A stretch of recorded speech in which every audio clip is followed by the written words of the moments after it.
Guys, it's been a long time. We've had our ups and downs over the years.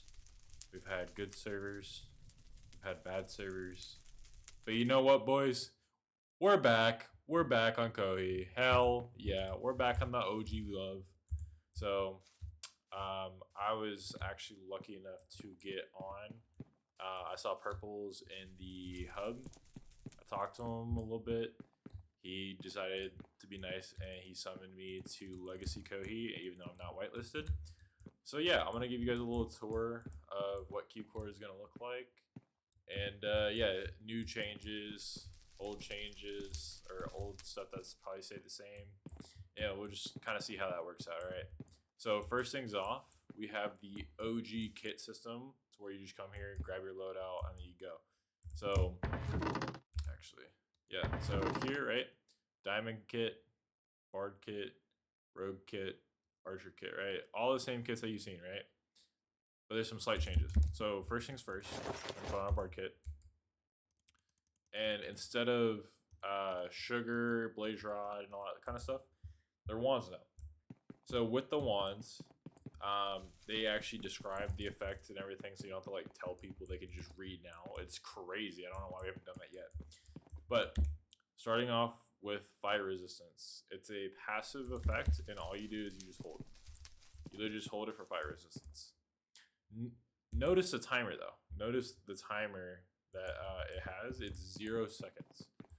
So for some reason, they decided to put the timer very low, and I think that's gonna affect what effects you get during fights and what's more important. Is speed more important? Is strength gonna be more important? Which we're gonna get to that. Is regen more important? Is resistance more important? Like, what's the most important effect to you in your fight? And we're gonna see how that kind of plays out, because with it being so low, the scrolling is gonna be a lot harder to like stack effects, and I think they did that on purpose. So like if I hold it down, it doesn't like proc me to like have a longer fire resistance. I have to hold it. All right, so now we're gonna move on to strength, which is instead of a passive, this is an active effect. So notice how I don't get like, I'm not giving passive strength. I have to hold it to get strength for me and my teammates. Now I haven't tested this with other people yet, but also notice how the durability goes down at the bottom, and it recharges over 20 seconds, I believe it said. And so as it recharges, you can be scrolling for different effects and all that kind of stuff, and then you can use it again. So you can like constantly be stacking effects, I think. So yeah, going to the next one is passive swiftness. Obviously, we're in bards, so we automatically get speed. But this gives you speed 6 now, and I haven't tested this too much yet, but I believe hopefully it'll heal itself when it gets all the way down. I need to test that. But if it doesn't and it breaks, that's going to be very interesting to see for future fights, and how small and big factions go about fighting. And I don't know if they're going to make changes to that. Obviously, they're doing their open beta testing to see how the server handles itself. But yeah, we'll see how that kind of affects the gameplay. Leaping, same thing. Jump boost 7, so all the bards and teammates can go hopping for their dreams. So the last two effects, right, are going to be regeneration and resistance. So it's automatic passive regen 1, which is nice, and then if you hold down for 10 seconds, it gives you regen 2. Same thing, you hold it down until it gets all the way down, and then it'll replenish. Same with the resistance, you get passive resistance, then you hold it down, you get resistance 2. This one depletes a little bit faster. Regen, you can kind of hold it for a little bit longer, but also notice how it slows your movement. So this is going to be interesting to see on how it affects bards and their playstyle versus bards just being able to run around and give effects and like click stuff. Like swiftness, you can obviously just click, right? But like if you want to give your team strength while like being safe, they can attack you. Also, health buff. Crazy. I don't know why nobody's ever thought of this, but a bard getting a health buff while getting their effects reduced. I think it'll be an interesting change because especially like with how potting will be. So I think bards are gonna be potting at like 7 hearts maybe. Like if you're doing a double splash, you might pot at like 7 hearts. I'm gonna see. That'll be definitely interesting to look at like footage of people actually playing the game and how they decide to play this class. So moving on. Getting rid of that, right? There goes my health. Let's move on to Archer, which let's get a sword bow. So also I forgot to mention, it's Prot 2, Sharp 3. So Archer is going to be very, very squishy. It is a very, very squishy class because all you got is speed 3 and you're already a sharpness above your armor. So hopefully this will kind of cut down on some of those kit squads where like you're just running an archer and you're fighting a diamond as an archer.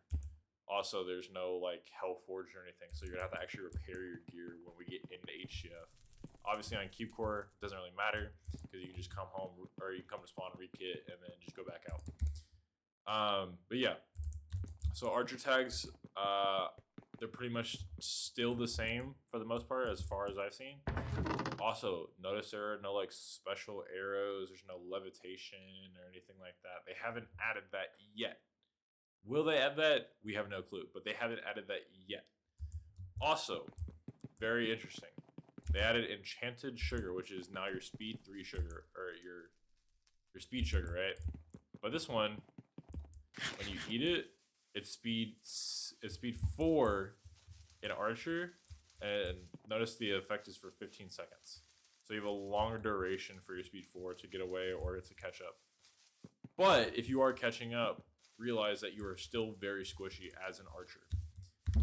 For Rogue, it is speed 6, which is crazy to think about. And then obviously you got your daggers. I wonder if they have, since this is like a custom character model, I'm wondering if they have a special recipe that they're gonna do for this for HCF. But you know, we'll cross that bridge when we get there. But yeah, this is fun. Good old Kohi sign. That's pretty much all the kit stuff for right now. All your basic, you know, potions, and you're gonna get your save kits here. Potions, let's see. Poison, slowness, and then just speed, no fire. Notice how there's no fire resistance other than getting it from a bard. So if you guys don't know how this works, right, I'll show you guys real quick. So you grab your kit, right? You get your normal diamond kit, and say I want to just, you know, make a debuff kit right here. Let's see. Also, update for our 1.8 players. The swiftness potions for the splash and the drinkables are the exact same. So the duration does not go down just because it's a splash potion anymore. So it's actually better for you to be running splash swiftness as long as you know how to throw it correctly to get the full like 100 or a minute 30. So we're gonna pop a couple of these in here because I'm assuming we're gonna be fighting for a long time when we actually do end up getting to fight, right? So this is my kit, Prot 2 Sharp 3. You know, your basic standard kit, right? So now what we're gonna do, we're gonna go here, and also notice they have default classes that you can pick. So like if you wanted a bard class, rogue class, archer class, let's see, diamond class 1 and 2. Oh, this is a debuff class. This is no debuff class. So save kit 1, right? And if I die, I can delete this kit or I can load it. So you can make like really cool custom kits. You do bow, no bow, debuff, no debuff, whatever you want your kit to be, you can load it in there. You got an e-chest, right? Coin shop. This is a very interesting system that I think they added, and I actually really like it because there is no way, as of right now, to buy coins. So it's completely skill based. Obviously, you know, cheaters and people who decide to try to abuse this, it is what it is. But going in, this is the only way as of right now to get netherite. And it's still the same, Prot 2 Sharp 3. Obviously netherite's a little bit better. You can get wind charges, maces, golden apples, god apples, totems, fishing rod. But all of these have a price. So obviously, for the armor, it's gonna be over 100. So it's over 100 kills. So if you want a full set, you're looking at 435 on top of another 200 for the sword. And then you got obviously your 600 for the mace. And then, some more your consumables. You got, 30 for the wind charge, 30 for golden apples, 50 for god apple, totems, and golden carrots for better food if you want that, because saturation means a lot in the newer versions. I don't know how it plays with the legacy version right here. But yeah, so that's pretty much it for spawn. We got snowmen. We got this floating island right here. Oh yeah, also they give you elytras when you get launched out of spawn, which is really cool. Christmas tree for Christmas, obviously. I'm recording this on the 26th, so Christmas is very much over, but it's still the holidays. So, Mr. Snowman. Let's see what else we got over here.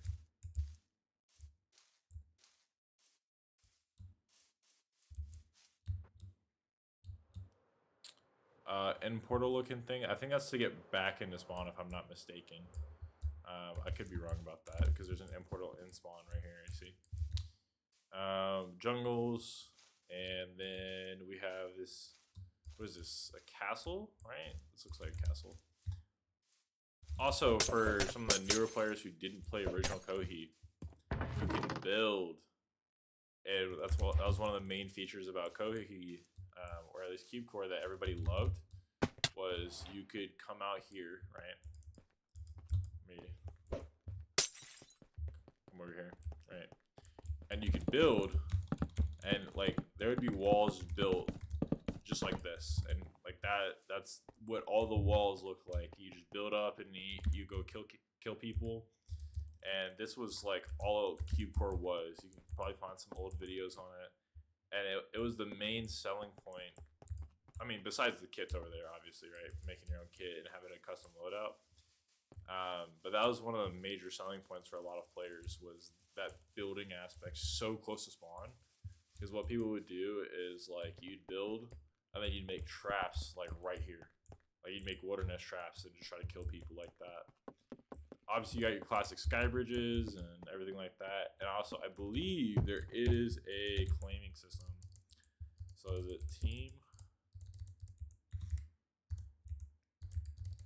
F create. Oh, it's squad. Okay. Squad create freedom. Squad create. Okay, so you just create your squad / squad help. What else we got? So yeah, create, invite, leave, all the normal stuff. Squad list.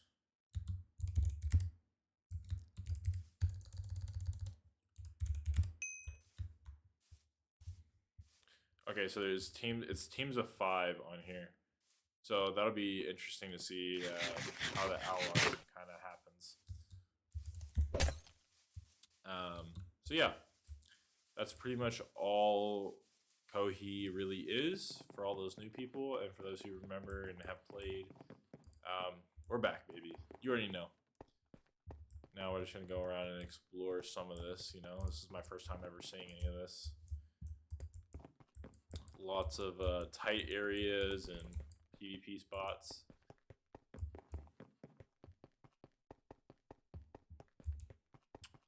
It's gonna be very interesting also how to see the new updated versions. I don't know how they play and what issues or differences they're gonna be between the two, especially in the tactics that are used, because obviously you gotta adjust your tactics to the type of game you're playing. So we'll get to see some of that. All I really gotta say is just this looks so beautiful, and I'm ready for it to come out on the 27th. I believe it's 3 p.m. EST. I'll have to double check that. but I believe it's 3 p.m. EST on Saturday the 27th that it's coming out. And I hope to see everyone there. Have a great day and good night. Bye.